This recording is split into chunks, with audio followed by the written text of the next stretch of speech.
ขอนอบน้อมเอากุณพระแก้วเจ้าดังสามประการอันมีพระพุทธพระธรรมพระสงฆ์กุณพ่อกุณแม่กุณครูบาอาจารย์กุณศีลธรรมกรรมฐานจงมาปกห่มรักษาครูบาอาจารย์พระเจ้าพระสงฆ์ทุกรูปปกห่มรักษาบ่ออกไม่ออกศรัทธาด้านสาธุชนคนดีผู้สนใจใฝ่ในธรรมทุกท่านขอถวายความเคารพแสดงความนับถือพระมหาเถระพระเถรานุเถระเจ้าคณะพระสังฆาธิการครูบาอาจารย์เจ้าที่เปิดวิทยุฟังอยู่เวลานี้จุตนจุองค์เจริญปอนศรัทธาญาติโยมท่านสาธุชนทุกคนทุกท่านที่เปิดวิทยุฟังอยู่ที่บ้านที่จองที่หอที่เฮือนได้เวลาแล้วเนอได้เวลาแล้วถึงเวลาแล้วได้เวลาสำหรับการรับฟังธรรมะอันเป็นสาระประโยชน์ทางด้านพระพุทธศาสนาน้ำธรรมคำสอนขององค์สมเด็จพระชินวรสัมมาสัมพุทธเจ้าได้มาปะมาพบมามาเล่าสู่บรรดาพ่อแม่พี่น้องพ่อออกแม่ออกศรัทธาท่านสาธุชนคนดีทั้งหลายแล้วไผที่ยังบ่ลุกก็ลุกมาได้แล้วเน้อตื่นมาได้แล้วลุกมาได้แล้วหลับลุกเจ้ากินพักตั้งปลายหลับลุกควายกินพักตั้งเก้าลูกเจ้าได้หลายลูกควายได้น้อยรับลูกเจ้าเป็นเจ้าตั้งหลายรับลูกควายปาฮือลูกหลานเป็นหนี้เป็นค่าเน้อตื่นมาเหียนเน้อลูกมาเหียนเน้อลุกเน้อลุกเน้อลุกตื่นต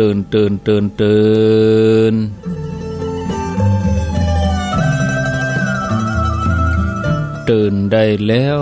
ลุกได้แล้วญาติโยมท่านทั้งหลายหลับลุกเจ้ากินพักตั้งปลายหลับลุกควายกินพักตั้งเก้าลุกเจ้าได้หลายลุกควายได้น้อยหลับลุกเจ้าเป็นเจ้าตั้งหลายหลับลุกควายพาเฮือลูกหลานเป็นหนี้เป็นค่าเน้อ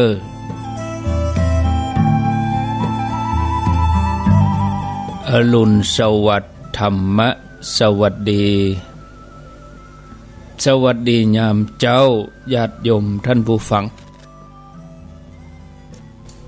ยินดีต้อนรับเข้าสู่รุ่งอรุณวันใหม่ลูกเจ้าตื่นตัวเจ้าบัวกับอาหันเยี่ยงนาพังพร้อมลูกควายบ่ตันโหนต่างกีดก้อมก้าตัวบ่ต้อมปูนอายจงเก่งเข้าไว้อย่าไปฮื้อขวายต่อหน้าสบายจำไว้เน้อเจ้าจำไว้เน้อเจ้า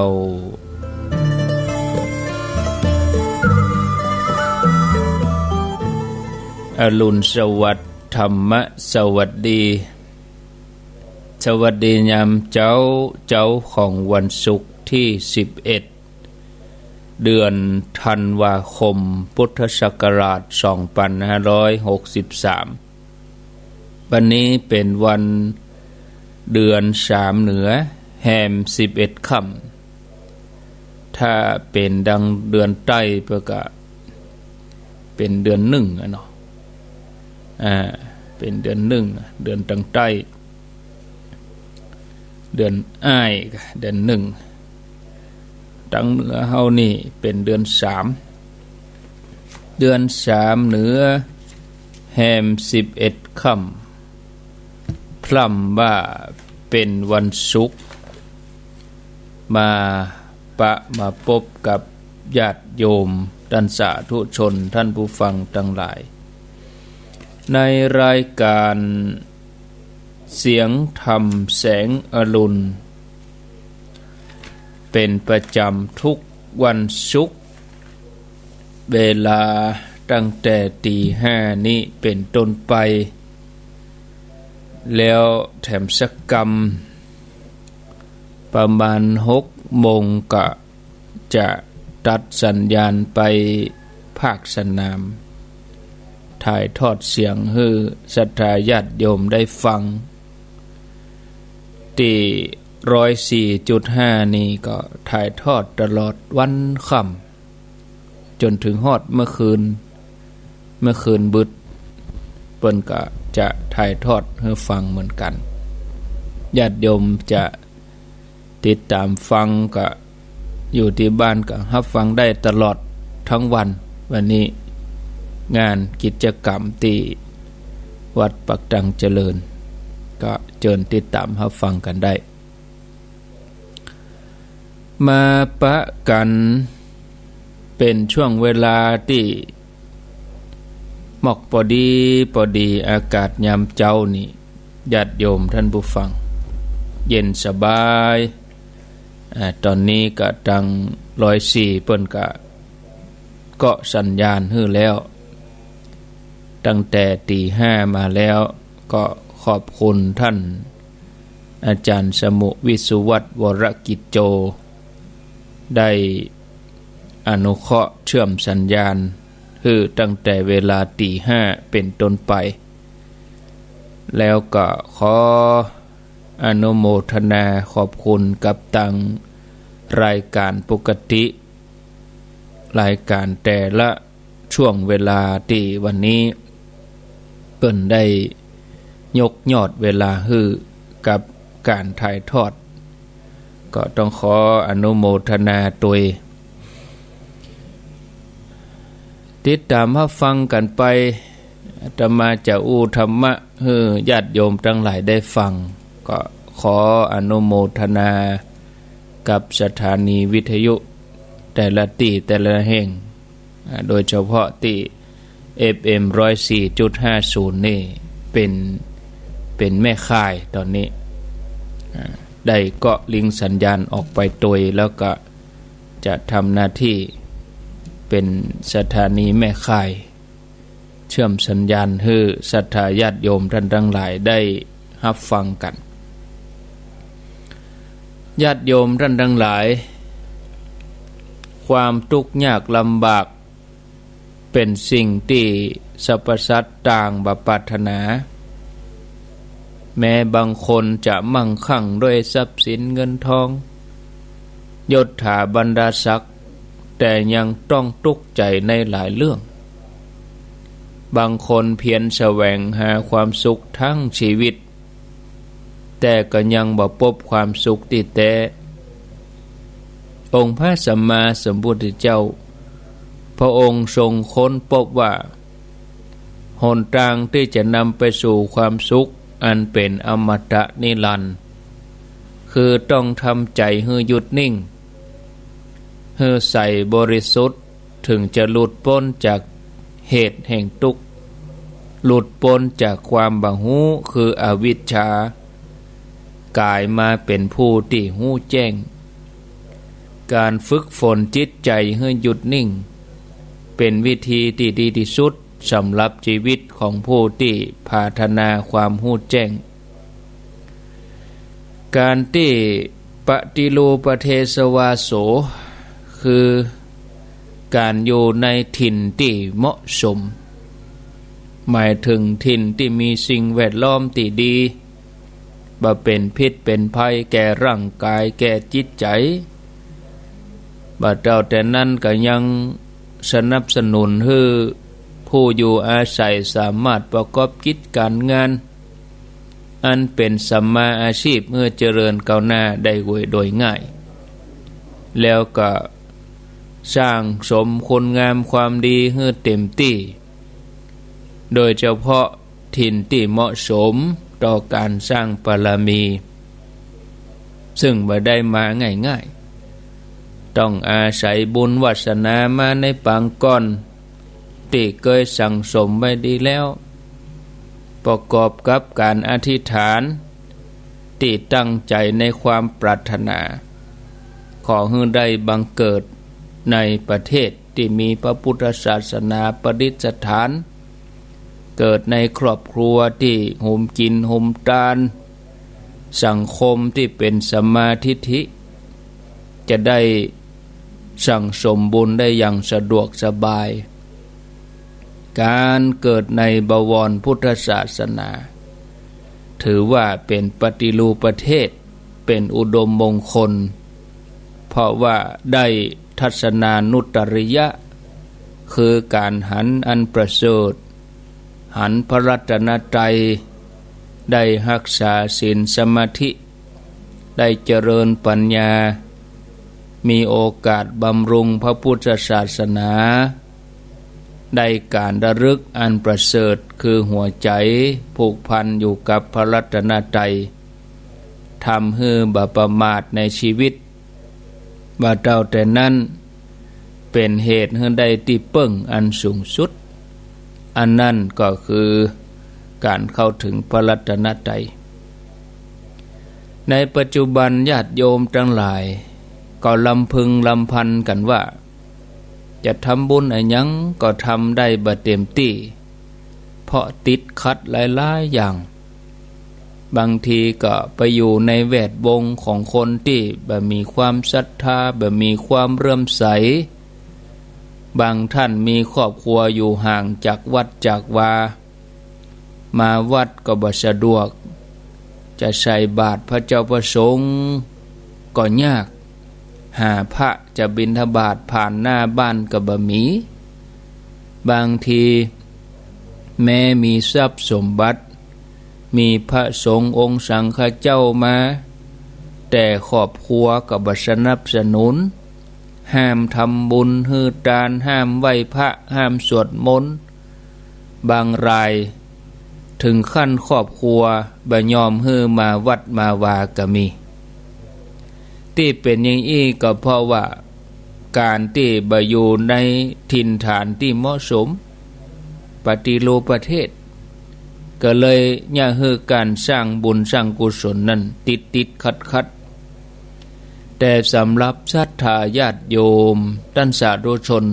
คนดีท่านผู้ฟังอย่างเฮาเจ้าท่านทั้งหลายศรัทธาเจ้าข้าทั้งหลายนี่อย่างใดก็จะต้องทำไปปฏิบัติไปให้มีจิตใจเข้มแข็งจะต้องบ่ยอมให้อุปสรรคหมู่นี้มาเป็นข้อแม้ข้ออ้างเป็นเงื่อนไขหนาวล่ำไปห้อนล่ำไปอย่างใดก็ตามศรัทธาญาติโยมเฮาจะบ่ยอมไปเสียเวลากับอุปสรรคเล็กๆน้อยๆแล้วก็บ่ไปมัวรอคอยโอกาสกำเดียวก่อนนี่นะแต่เฮาจะสร้างโอกาสขึ้นมาอันนี้เหมือนกับเรื่องของนางวิสาขา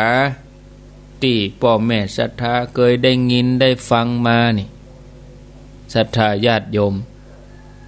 นางวิสาขาเนี่ยเปิ่นแต่งงานกับลูกบ่าวของมิคละเศรษฐีชื่อว่าปุณณวัฒนกุมารก่อนที่เปิ้นจะออกจากบ้านของท่านันใจเศรษฐีผู้เป็นป่อท่านเศรษฐีก็ให้โอวาทแก่นางวิสาขาก็คือโอวาทถึง10 ข้อนั่นนะท่านผู้ฟังท่านันใจเศรษฐีก็บอกวิสาขาลูกสาวว่าลูกเอ๋ยธรรมดาแม่ย่าแม่ยิงไปอยู่บ้านป่อผัวแม่ผัวไปอยู่บ้านสามีควรจะมีมารยาทดีๆเป็นสีภรรยากล่าวไว้ว่าไฟในบดีนำออกไฟนอกบดีนำเข้าพึงฮื้อแก่คนที่ฮื้อบ่ฮื้อแก่คนที่บ่ฮื้อพึงฮื้อ ตึงแก่คนที่ฮื้อแล้วก็บ่ฮื้อนั่งฮื้อเป็นสุขกินฮื้อเป็นสุขนอนฮื้อเป็นสุขแล้วก็บำรุงไฟปูจาไฟนอบน้อมเทวดาในบ้านโอวาทคำสอนของพ่อถึง10 ข้อนี้ตกมาเจ้าผู้เป็นพ่อก็ได้ส่งตัวลูกสาวส่งตัวเจ้าสาวไปอยู่บ้านของสามีสำหรับโอวาทถึง10 ข้อที่ผู้เป็นพ่อมอบให้นั้นถึงแม้จะอู้แบบย่อๆก็เข้าใจเพียง2 คนพ่อลูกโดยความที่นางวิสาขาเปิ้นเป็นกุลสตรีมีสติปัญญาเฉลียวฉลาดสามารถไขปัญหาแจกแจงอธิบายความสามารถเข้าใจโดยที่บ่ต้องมีข้อสงสัยบังเอิญท่านผู้ฟังมีคาระเศรษฐีผู้เป็นว่าที่พ่อสามีนั่งอยู่หันได้ยินกรรมเกิดความสงสัยแล้วบ่พอใจว่าท่านนั้นใจเศรษฐีนี่เลี่ยมสอนลูกสาวไปตั้งบดีเนี่ยก็เก็บความรู้สึกนั้นไว้เพียงคนเดียวจงเกียรติจงจังบ่ชอบขี้หน้าลูกไปวันที่นางวิสาขาย้ายเข้ามาอยู่ในครอบครัวพ่อสามีท่านนั้นใจเศรษฐีผู้เป็นพ่อเปิ้นก็ได้มอบเครื่องประดับมหาลดาปราสาทมีค่าถึง9 โกฏแล้วก็มอบทรัพย์ให้แถมหลาย10 ล้อลำล้อเป็นมูลค่าสำหรับเอาไปอยู่เอาไปกินเอาไปใช้แล้วก็มีคนใจแถมคอยปฏิบัติดูแลระหว่างต่างรถมาแถมมาอาชาในแถม500 กันเครื่องสักการะทุกอย่างอย่างละ100 นอกจากนี้ก็มอบงัวมอบโคติดตามไปแถมวิธีการก็คือว่าท่านเศรษฐีได้ห้องพนักงานเจ้าหน้าที่ที่ดูแลคอกงัวมาแล้วก็สั่งให้แบ่งงัวนมงัวใจงานงัวสำหรับใส่ล้อให้ลูกสาวนั่งโดยที่ให้งัวที่ใจงานเนี่ยเป็นงัวอ้วนๆหน่อยอ้วนพีดีงาม8 ตัวเป็นงัวนำจ่าฝูงเมื่อประตูคอกงัวเปิดออกบรรดาแม่งัวทั้งหลายที่อ้วนนี่ก็ทยอยออกมาแต่ทันทีที่ประตูปิดลงหมู่งัวที่กำลังจะออกไปนอกบ่ได้งัวทั้งหลายใครไปตัวนางวิสาขาป้ากันกระโดดข้ามกระโดดข้ามคอกออกมาแถมตัวนางวิสาขาไปเป็นปุกเป็นเงาไปเป็นขบวนที่เป็นอย่างนี้ก็เพราะว่าคนบุญไปที่ไหนไผก็ค่อยไปอยู่ตัวแห่งบุญอยู่ที่ไหนไผก็ฮักเนี่ยโดยเฉพาะในสมัยที่พระพุทธเจ้ากัสสปะนางวิสาขานี่เปิ้นเคยเกิดเป็นพระธิดาของพญาเจ้าเมืองทุกครั้งที่ทำบุญนี่เปิ้นจะปีติอิ่มเอิบเบิกบานเนี่ยแม้พระเจ้าประสงค์จะบอกว่าพอละโยมทานพอแล้วเปิ้นก็ทำยิ่งขึ้นไปมือก็ยังตักเข้าใส่บาตรแล้วก็บอกนิมนต์พระคุณเจ้าวันผูกมาแถมมาแถมโยมตั้งใจจะทานนะโอ้โยมอย่างนักล่ำเรือพอละโยมพอลมเอาแถมนะพระคุณเจ้านิมนต์อย่าเนี่ยด้วยบุญนี้นะญาติโยมแม้แต่คนที่ดูแลประตูคอกงัวนะก็ยังแปลกใจว่าหมูงัวเปิ้นจะเอาไปแค่บะกี้ตัวนะอันที่อยู่ในคอกหันมีหลายพันตัวกระโดดข้ามตัวนางวิสาขาไปตัวแถมเนี่ยมีบริวารสมบัติท่านผู้ฟัง เมื่อปาหมู่คณะย้ายมาอยู่ที่บ้านของมีคราเศรษฐีนางวิสาขานี่ก็จะต้องทำใจเนาะทำใจทำหน้าที่ของสีภรรยาให้ครบถ้วนสมบูรณ์แต่สิ่งหนึ่งที่นางปรารถนายังบ่มีโอกาสทำก็คือการถวายสังฆทานเพราะว่าตระกูลฝ่ายสามีนี่มิจฉาทิฐิบ่มีความศรัทธาในพระพุทธศาสนา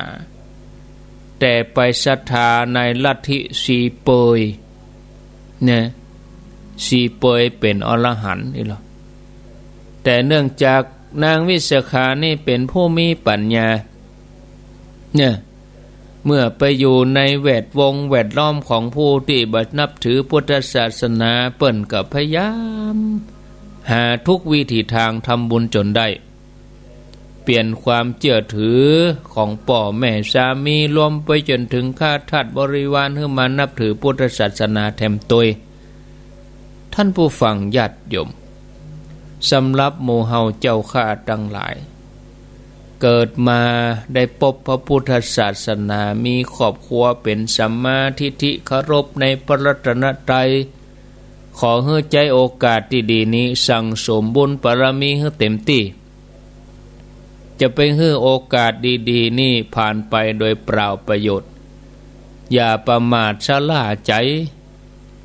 บุญกุศลอันใดที่ยังบกพร่องที่ยังบ่ได้ทำอยู่เตื้อก็ให้ทำเต็มที่จะไปลืมเนอะเวลาทำทุกครั้งให้มันอธิษฐานจิตตอกย้ำความดีของเฮาทำไปแล้วก็ทบทวนเกิดความปีติเบิกบานปรารถนาขอให้ได้ไปเกิดในปฏิรูปประเทศทุกภพทุกชาติไปนะท่านผู้ฟังญาติโยมท่านสาธุชนเนี่ยความบ่ประมาทเป็นยอดแห่งธรรมทั้งหลายทั้งปวงความบ่ประมาทนี่เป็นปัจฉิมโอวาทของพระพุทธเจ้าไผสามารถดำรงตนอยู่ได้ด้วยความประมาท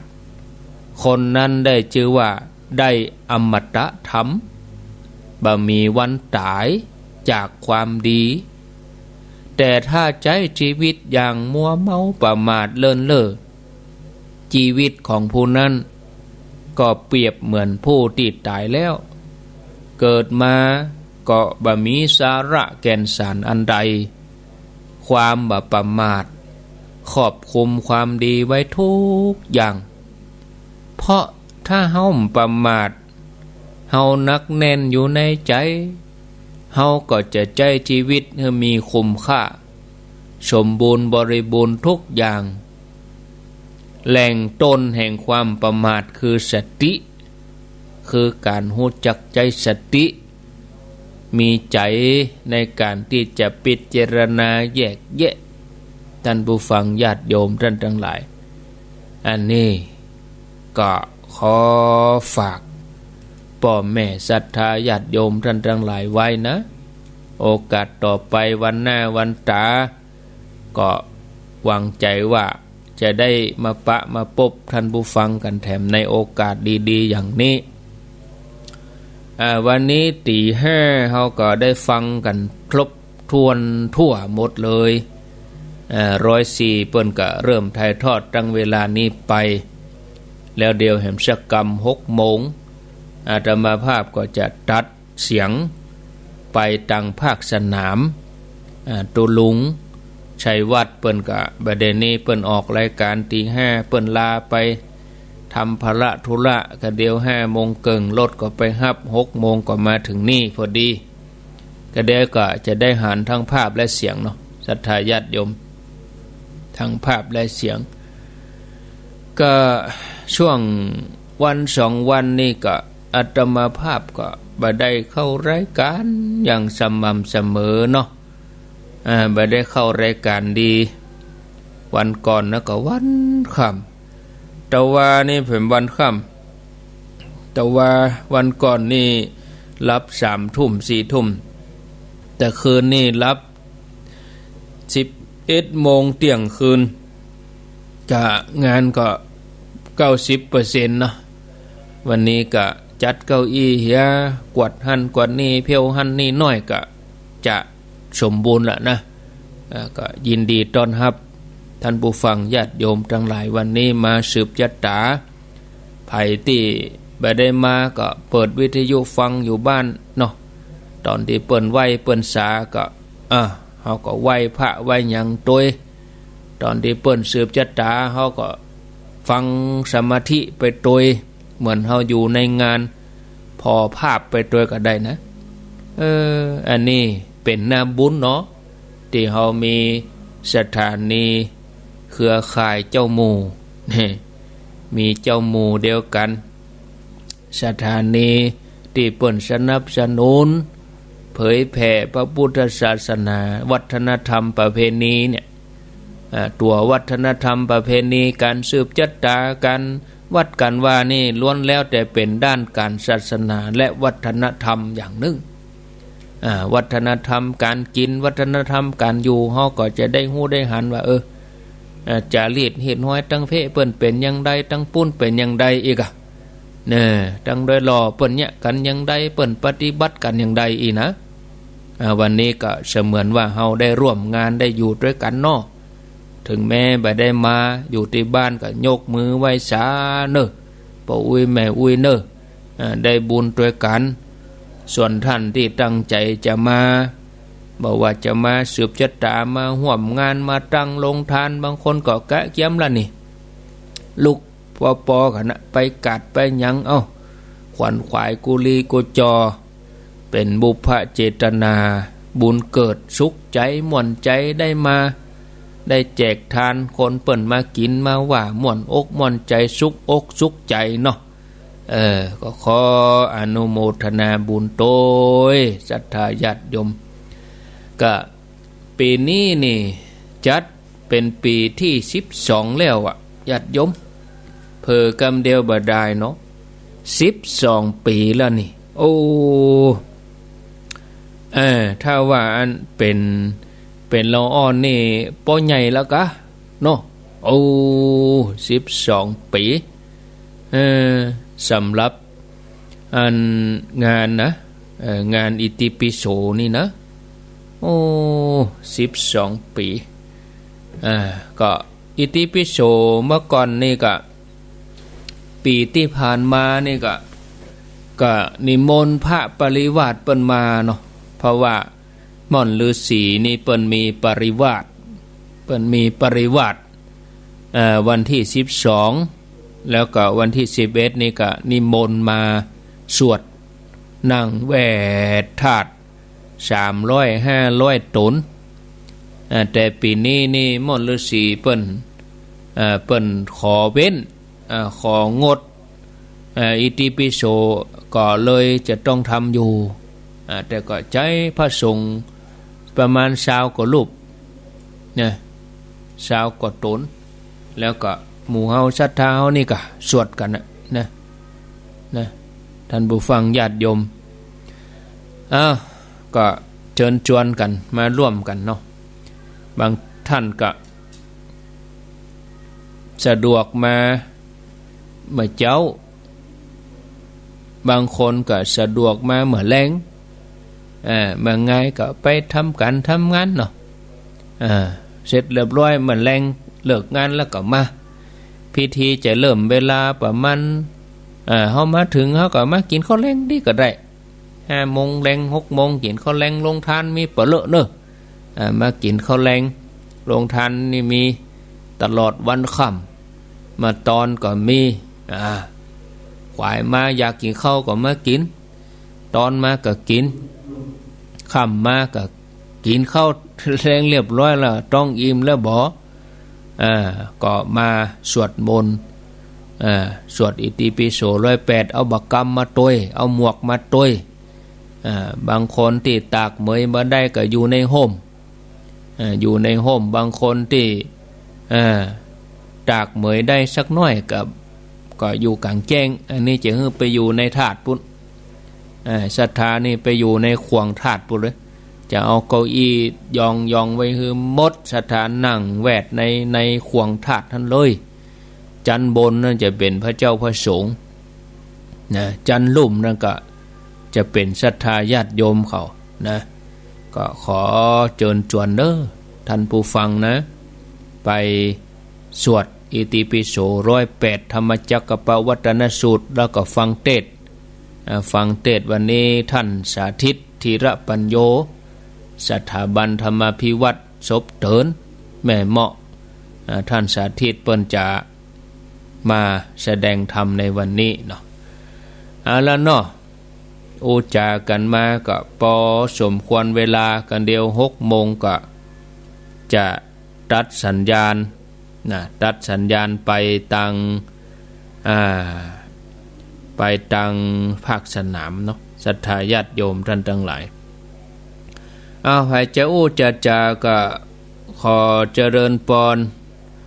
0998366322กันเด้อกันเด้อไม่ตัวนี้เอามือไปต่ำบ่ได้เอามือไปต่ำก็วีว่อแปลงเหี่ยกระเดียอีนะของมันมีอายุเนาะใจมาเหมือนเจริญพรภาษาน้องเบลเด้ออันนี้อัน104นี่เพิ่นขายตั้งแต่ตี3มาแล้วเนอะอันกะตะกี้ก็โทรหาทีพระครูได้จัดรายการแล้วก็โทรละเนี่ยกันแจ้งเนี่ยครับดีกะเนาะครับเลยอันดีแล้วเพิ่นขายตั้งแต่ตี3มาแล้วนะครับแล้วก็ยาวตลอดวันเด้อยาวกะเพราะว่าเพิ่นแจ้งทุกรายการแล้วบอกว่าพอเพิ่นก็แจ้งพระครูวิสิตไปแล้วครับอันกะครับฟังอยู่กับวิสานะครับขอบคุณท่านพระครูตัวครับวิสาครับตึงผู้ผอตึงเจ้าของรายการทุกรายการด้วยเนาะเจริญพรเจ้ากับวิสาเจ้าท่านพระครูเจ้าจากที่ไหนจากแม่ขันแก้วประแดงไงเจ้าแม่ขันแก้วขออนุโมทเจ้าขออนุโมทนาสาธุกับเจ้าบ่ได้ไปบ่แข็งแรงเจ้าเป็นยังเนาะเจ้ากำลังลูกนี่กันนี่กำลังลูกนี่กะเจ้าฟังเจ้าเจ้าฟังต้นยองมาแล้วเจ้าบ่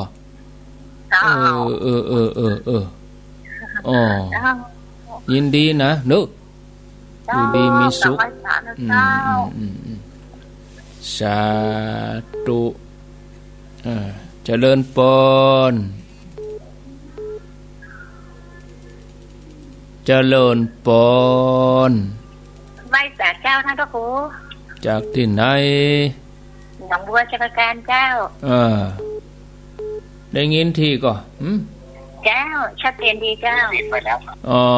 ได้ยินทีอยู่เนาะเจ้าอนุโมทนาสาธุไปเด้อ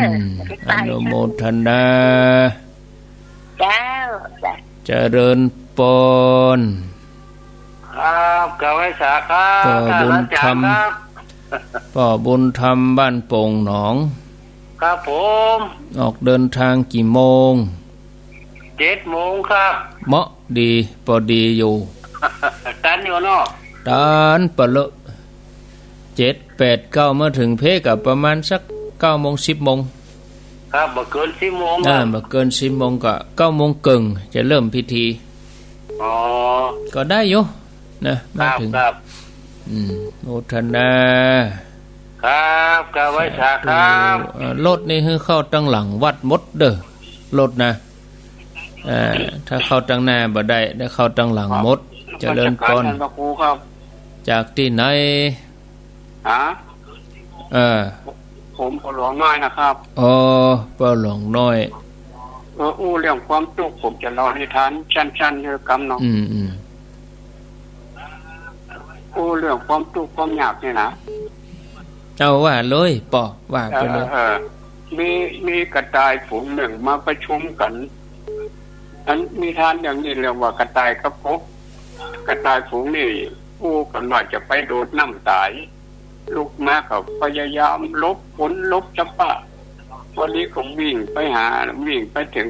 ถึงฝั่งไปป้าเจ็บปุ๊บวิ่งลงน้ำจำเจมเลยก็ยุดชะงักแล้วก็มาคิดว่าครูเนี่ยว่าครูตุกเปิ่นก็ยังตุกแล้วครูกันลบอยู่เดียวกันเลยชะงักเลยบักคาดว่าตายชะกรรมนะครับนิทานเรื่องนี้เรื่องเกี่ยวกับความทุกข์อีเนาะครับจะไปโดดน้ำตายก็ตายนะไปปะเสร็จปุ๊บไปวิ่งลงน้ำจำเจมเป็นวัดตุกคนเดียวเอกะเป็นกระตุกแล้วเฮาคนเอกะต่างคนต่างลบกันวนเวียนกันไปอย่างเนี้ยเนาะมันหนีบ่พ้นเนาะครับยินดีครับสาธุเจริญปนข้าพเจ้าท่านผู้เจ้าจากทางใด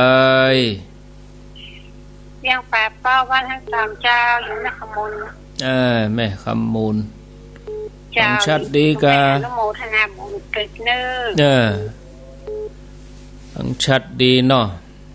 เจ้าชัดเจนดีเนื้อบ้านห้างจำนี่ไปเนื้อเจ้าติดตามตลอดเนาะเจ้าค่ะว่าชาเนื้อเจ้าโมทนาสายต่อไป0993663322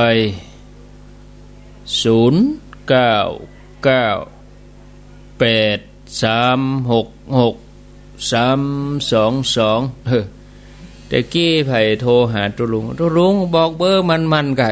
อีกะดีกะไผโทรติดก็บอกเปิ้นกะบางทีกันลืมคนใหม่ๆเพิ่นจะโทรเพิ่นบ่ได้โทรคนเก่านี่มันเฮาจำเบอร์ได้แล้วรู้คนใหม่จะโทรไปโทรสักคำเบอร์หยังก็บ่ฮู้จดก็บ่ทันเนี่ยเที่ยคนเฒ่าเจริญปนจ้าท่านพระครูจากที่ไหนจังใดจากไหลแก้วร้านขนมเส้นเจ้าให้ไปหมดขนมเส้นนี่เจ้าขนมเส้นก็จะไปลุงอิงนะเจ้าได้มารอบค่ำเนาะเจ้ามันแรงก็สะดวกดีเนาะมันแรงก็ได้เจ้าเพราะใส่อิงเขาเปิ้นสะดวกมาแรงมาวิ่งมาวันก็ทำงานกันไปฟัง 98.5 ถ่ายทอดนี่ก็ได้นมัสการครับ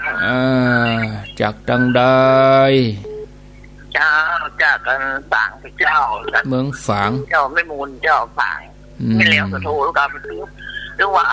ที่จะโทรมาตอนเพิ่นตุลูกเจ้าอันกันเจ้าผู้ประจันลูกคนลุงพูดเพลงกันลูกเจ้ากินพักดังไปลูกควายกินพักดังเก้าจะถึงลูกเจ้าผู้ประจันตัวลุงเหมือนนั่งพระเพียบอยู่หน้าเนี่ยกะเนี่ยนั่งอยู่เนี่ยเว้ยอินดูเนาะไหวอยู่เนี่ยดีแล้วกะดีแล้วได้หนาวเกินไปก็ถึงขอลูกได้ฟังก่อนเจ้าดีแล้วโอ้ยนี่ครับมันฟังทำแล้วเห็นอาหารจะดีนะครับเจ้าดีอาหารตั้งใจถ้าฟังมันใจดีเจ้าสบายถ้าฟังกับมันคุยทุกวันนั่นเจ้าก็ดีใจขึ้นมาแหมก็น่ากะก็เล่ามีสติขึ้นมากะมันเป็นข้าวที่ลืมได้จะมาใจดีขึ้นมาน่ะพออยู่ขอยดีแล้วมันเป็นอย่างเนอเจ้าเจ้าสาธุเจริญปนไม่สาครับจากที่ไหนจากนี่ผู้ค้าเหมือนเดิมปคน.ฟังชัดดีเนาะภาคไหนดีครับลูกเจ้าเหมือนกันแต่เนาะตื่นเจ้าเวลาเขาลุกผ่านเวลาเขาลุกเลย3 โมงเลยนะ ครับผมเขารับตอนเจ้าหน่อยน้องแควนหน่อยรับตอน3 ทุ่ม 4 ทุ่มเขาก็รับคุณ3เขาก็ตื่นจ้าเปลี่ยนอ๋ออยู่ดีมีสุขนะเนอะครับผมดีมีสุขสาธุอ้าวเนาะต่อไป0993666322ไผมีหยังจะอู้จะจาก็โทรเข้ามาแถม6 นาทีก็เดี๋ยวจะตัดสัญญาณไปละตุลุงได้ลงดอยมาแล้วกะโชเฟอร์นี่ออกตัวจ้าไปหน่อยบอกคือไปตี 5ไปท่าอยู่หั่นเลยอันนี้ตี 5:40กำลังออกวัดไป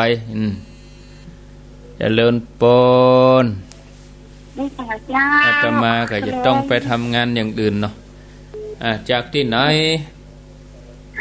เจ้าอยู่สุพรีจะซ่อนเลยเจ้าแจ่ซ่อนเจ้าซบลีที่อันเคยไปน่ะกะเจ้าซบลีแม่พังอยู่นะแม่พังอยู่ตลอดเนาะเจ้าเกิดหาได้อยู่เจ้าฟังขึ้นอะไรยังแม่ฟังขึ้นสถานีอันใดอันเดี๋ยวแม่ก็บอกให้เจ้าพอเลขมาหั่นกะเลขอันหยัง1หยัง104เจ้า104วันนี้ได้ฟังวันค่ำกะเจ้าเขาว่าอันแม่ก็ติดตามติ๊กๆเนาะว่าที่ว่าอันโซเชียลตานี่การเจ้า9 โมงเกิงแน่สุด9 โมงเกิงแม่ก็พังดูว่าอยู่บ้านเจ้าประหลัดนี่เนาะว่าเจ้าได้ดีอกดีใจเขาไม่ได้ไปก็อยู่ทั้งบ้านอันนี้เอาเนาะแม่เนาะไว้เอาเนาะอยู่บ้านไว้ก็ได้เพราะว่าไปก็ได้เนาะเพราะว่าผ่าตัดนี่มันต้องบอกได้ที่ไหนเต้นะเจ้าเนาะรักษาสุขภาพก่อนกะเดี๋ยวก็สืบจัดตาตัวนี่เดี๋ยวเปิ่นทำพิธีฮื้อนี่มีวิทยุอีกก็ดีเหรอยินดีเนอะแม่เนอะเจ้าใช่ต่อไปเจริญปนแม่ไล่ปีนี้แม่ขอสมนาตัวเนิ่มได้ไปเจ้าติดงานจนกันเนาะปีไม่ได้แม่ไปเนอะเว้นเห็ดปีเนาะเจ้าเว้นจากปีแม่ลูกสาวจะมาแม่หวังลูกสาวไปอยากจะหายพุ่นเป็นยังปีหน้าก็มาแถมใหม่นาตัวเนิ่มเจ้าไปเจริญตูกับว่าสาเจ้าเจริญปน09983663322ไผมีหยังจะอู้จะจาก็โทรเข้ามาแจ้งผลการรับฟังอู้จากันได้นะจะอู้จะจาก็ขอเจริญปนโทรเข้ามาหากัน0998366322เจริญปนว่าสาท่านผู้เจ้าจากที่ไหนเจ้าบัวพัดกุลันเจ้าแม่ผางเจ้าแม่บัวพัดเจ้าฟังอยู่นะเจ้าชัดเจนดีกะเจ้าดีแล้วฟังไปเจอว่ากับฟังคือกูว่านะเจ้าได้ยินทีก็แม่ฟังว่าสาอันกำลังใจท่านมาพูดนะเจ้าได้ยินทีก็หาได้ยินทีก็ได้ยินกับเจ้าได้ยินแม่จะไปเปิดวิทยุดังกะบ่ดังเหรอบ่ดังอย่างได้ยินอวบๆเนี่ยเราเป็นคนหัวเนี่ยก็นั่นกับปะโทสายต่อไปเจริญปนว่าจะได้ไม่จะรุ่นจะได้เนาะวันนี้มาได้ไปเจ้าเป็นยังโอกาสหน้าก็มีค่ะร่วมไปแล้วเนาะก็มาโอกาสหน้าอากาศเย็นนะท่านได้มีปัญหา อยู่วิทยุวันนี้เปิ้นตึงถ่ายทอดวันนี้เปิ้นตึงถ่ายทอดฮือโลแม่เจ้าอยู่บ้านฟังเจ้าอยู่บ้านฟังไหวสาด้วยอ่ะเนาะเจ้าสาธุเจ้าอยู่ดีมีสุขอยู่ดีมีสุขอันนี้แม่จรุนเปิ้นอยู่ในเวียงเจริญปนตุลุงมาเตื้อรุ่นนี้ฮะอยู่สารปีสารปีบ้านหยังสารปีบ้านชัยสถานเจดีย์เก้ายอดเจ้าอ๋อชัยสถานเจดีย์เก้ายอดเจ้าที่3ละที่3แล้วฟังพระเจ้าแล้วบัดโทรฟังเพิ่นโทรกันเนี่ยอันก็ได้ยินทีเนาะโฆษณาไปเนอได้ยินทีเนอท่านพระครูอ๋อแจ๋วดีจะไปอ่ะได้ยินแจ๋วดีวันจะเมารถกันไปโอ้โหก็มากะวันท่านพระครูอ่ะถ้ามาอู้กันนี่ต้องมาตอนที่บ่มีงานน่ะได้อู้กันดีอ่ะเจ้าถ้ามาช่วงงานนี่มันบ่ได้ตักได้อู้กันดีไก่ไปไก่มาจวดไปจวดมาเจ้าหันในอันเพชรบูวัดท่านพระครูงามพอเพชรบุกอ่ะบ่งามจะได้แม่มันมุมกล้องบ่ได้วัดเหมาะเอาเปียกเขาว่างามดีละวัดอ่ะวัดคีเปอร์งามเต๊ะงามตัวไหนวัดบ้านนอกบ้านนาวัดบ้านนอกบ่ใจบนดอยใหญ่บ่มีดอยกะโอ้ชื่อดอยหล่อบ่ได้แต่มันเรียบหมดเขาว่าดอยหล่อเนี่ยเอาไปเปาะดอยเต่ามันไปใจจะได้ใจดอยเนาะไปมีเนี่ยอย่างชื่อดอยแต่บ่มีดอยนะบ่มีดอยไม่มีหยังแล้วหันในเฟซวันนี้ก็พอ Facebook วัดฝ่ายหินหั่นเด้อฮู้ติ Facebook ก็เจ้าเราอ่อนไปแปลงเดี๋ยวเราแปลงเดี๋ยวเรื่องจะถ่ายเดี๋ยวนี้เพิ่นก็ถ่ายหั่นแล้วรู้เดี๋ยวนี้นะพอหั่นเนาะเจ้าอันเนาะคนเฒ่าคนแก่เจริญปนไว้จ้าเจ้ามันฟ้องมุนดอนแม่ฟ้องว่าจะได้แม่ฟ้องแต่กับไฟมันไปมันได้อ๋อก็ไฟมันได้ไปมันได้ก็มากะไปมันได้ก็มากะมามันได้ก็ไปกะมาบ่ได้ก็ไปบ่ได้ก็มาอีกอ่ะไม่เป็นหยังก็เนอะมีการปนน้อยนี่เขาถามนะปนน้อยสันติสุขเหรอโมทนาเนอะเดี๋ยวจะตัดสัญญาณไปหาภาคสนามตุลุงละพร้อมกับพร้อมโหนี่ตุลุงนี่อย่างใดบ่ฮู้เด้อทางนอกพุ่นนะเจริญปนพระเจ้าจากทางใดตุ้งโป่งเจ้าตุ้งโป่งเจ้าฟังชัดดีได้ไปห่วมนะเจ้าเป็นหยังเจ้าฝากมันปัจจัยพระสิไปห่วมเจ้าได้กะเจ้าไว้แต่เจ้าโมทนาอยู่ดีมีสุขไผมีหยังจะอู้จะจาแถมก็ขอเจริญปน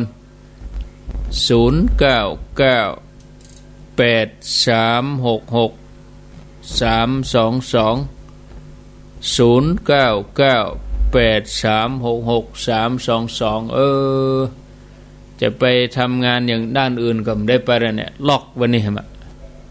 โดนล็อกวันนี้แล้วจะไปงานอื่นก็ไม่ได้ไปแล้วบางทีการมันมีเนาะญาติโยมเขาก็ต้องไปเนี่ยการด้านอื่นโดยบางทีมันอย่างบางสิ่งบางอย่าง ขออภัย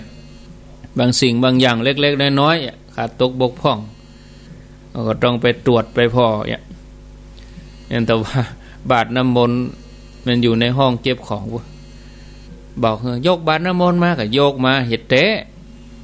มาถึงเขาก็ตึงบาดเจ็ดบาดกวดคนนี่ก็บ่พอใต้พอเนื้อหักจมปล่อยเข้าไปจงใช่ไหมฮั่นไปเปิดพร้อมกรรมนานอันอย่างก็ ขี้ฝุ่นก็มีในหันสายใยกับปุ้งไว้เนี่ยไปเอาไปล้างอย่ามันบางทีมันเล็กๆน้อยหน่อยญาติโยมฝ่ายปันพระเจ้ากะลืมอย่ามันเนี่ยอันใหญ่นี่บ่ลืมบางทีลืมอันน้อยนะเตียนบัตรน้ำมนต์ฝ่ายบ่ได้เขียนพระเจ้าอย่ามันเล็กๆน้อยๆทั้งนั้นเอาต้องไปตรวจตุลุงพร้อมแล้วเหรอครับสายนี้สุดท้ายเนาะตุลุงพร้อมละเจริญปอน1 2 3 4 5เจริญปอนเจริญปอนจากที่ไหนที่ไหนก็แม่สีพันล่องเนาะได้ยินชัดดีกะอนุโมทนานะเจ้าวันนี้ใจนะเจ้าได้เป็นอย่างเนอโอกาสหน้าก็มีไปทรงใจไปทรงเดี๋ยวฟังถ่ายทอดเปิ้นถ่ายทอดที่วิทยุนี่เนอะเนาะเอาละขอลาไปก่อนเนาะศรัทธาญาติโยมอาตมาจะไปทำงานด้านอื่น